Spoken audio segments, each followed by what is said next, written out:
അള്ളാഹുവിൻ്റെ ഇസ്മുകളിൽ ഏറ്റവും പ്രധാനപ്പെട്ട ഒരു ഇസ്മാണ് റഹ്മാൻ. വിശുദ്ധ ഖുർആൻ നമുക്ക് കാണാം, എല്ലാ സൂറത്തിൻ്റെയും തുടക്കത്തിൽ ഖുർആനിനെ തുറന്നു നോക്കിയാൽ തന്നെ ആദ്യത്തെ ആയത്ത് നമുക്ക് കാണാം, ബിസ്മില്ലാഹി റഹ്മാൻ റഹീം. അള്ളാഹുവിൻ്റെ ഇസ്മുകളിൽ ഏറ്റവും പ്രധാനപ്പെട്ട ഇസ്മാണ് അള്ളാഹു കഴിഞ്ഞാൽ റഹ്മാൻ എന്നുള്ളത്. അള്ളാഹു തആലക്ക് 99 ഇസ്മുണ്ടെങ്കിലും അതിൽ പ്രധാനപ്പെട്ട ഒരു ഇസ്മാണ് റഹ്മാൻ എന്നുള്ളത്. നിങ്ങൾ നോക്കൂ, നമ്മുടെ കൂട്ടത്തിൽ നിസ്കരിക്കാത്തവരുണ്ട്, നോമ്പനുഷ്ഠിക്കാത്തവർ, നല്ല നല്ല കാര്യങ്ങളിൽ മുതിരാത്ത ആളുകൾക്ക് പോലും അള്ളാഹു സുബ്ഹാനഹു വ തആല അവൻ്റെ കാരുണ്യം അവർക്ക് ചൊരിഞ്ഞു കൊടുക്കുന്നുണ്ട്. റഹ്മാൻ എന്ന് പറഞ്ഞാൽ ദുനിയാവിൽ വഴിപ്പെട്ടവനും വഴിപ്പെടാത്തവനും ഗുണം ചെയ്യുന്നവൻ എന്നാണ് അർത്ഥം.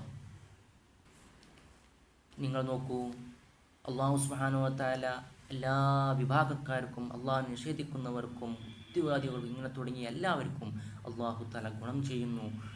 വഇൻ തഅദ്ദൂ നിഅമത്തുല്ലാഹി ലാ തഹ്സൂഹ. അവൻ്റെ അനുഗ്രഹം, അവൻ്റെ കരുണ, അവൻ്റെ അനുഗ്രഹം എണ്ണിയാൽ ഒതുങ്ങാത്തതാണ്.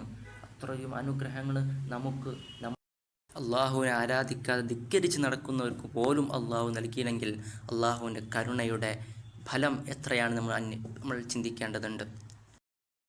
മാത്രമല്ല, അള്ളാഹുവിൻ്റെ ഈ ഇസ്മിന് തന്നെ അള്ളാഹു വളരെ മഹത്വം നൽകിയിട്ടുണ്ട്. നമുക്ക് കാണാം, റഹ്മാൻ എന്ന ഈ നാമം, അള്ളാഹുവിൻ്റെ ഇസ്മ് എല്ലാ നിസ്കാരങ്ങൾക്ക് ശേഷവും 100 വട്ടം ചൊല്ലിയാൽ അവൻ്റെ ശ്രദ്ധക്കുറവും അവനുള്ള മറതിയും ഒഴിവാക്കി കൊടുക്കും. അത് പാടെ മായും എന്നുള്ളതാണ്.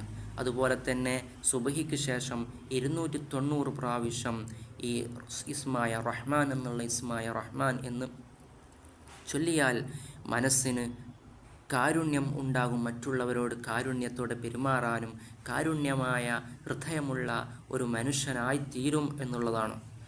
അതുപോലെ തന്നെ 2 റക്അത്ത് നിസ്കരിക്കുക, ഏകാന്തതയിൽ 2 റക്അത്ത് നിസ്കരിച്ചിട്ട് അവൻ്റെ ഇസ്മായ റഹ്മാൻ എന്ന് 4000 തവണ ചൊല്ലിയാൽ അവൻ്റെ എതിരാളി എത്ര രീതിയിലാണെങ്കിലും, അവൻക്ക് ശത്രുതയുണ്ടെങ്കിലും അത് പാടെ അലിഞ്ഞ് പോകും, ഇല്ലാതാകും എന്നുള്ളതാണ്. അതുകൊണ്ട് റഹ്മാൻ എന്നുള്ള ഈ അള്ളാഹുവിൻ്റെ ഈ ഇസ്മ്, അതിമഹത്തായ ഇസ്മ് നാം മുറുകെ പിടിക്കുക. കഴിയുന്നതും നമ്മുടെ ഓരോ ശ്വാസത്തിലും നമ്മൾ ആ ദിക്റുകൾ ചൊല്ലാൻ ശ്രമിക്കുക. അള്ളാഹു സുബ്ഹാനഹു വ തആല തക്കതായ അതിനുള്ള ഗുണം ഇരു ലോകത്തും അവൻ കാണിച്ചു തരും എന്നുള്ളതിൽ സംശയമില്ല. അള്ളാഹു സുബ്ഹാനഹു വ തആല നമ്മുടെ എല്ലാ കാര്യങ്ങളും റാഹത്തിലും സന്തോഷത്തിലും ആക്കി തരുമാറാകട്ടെ.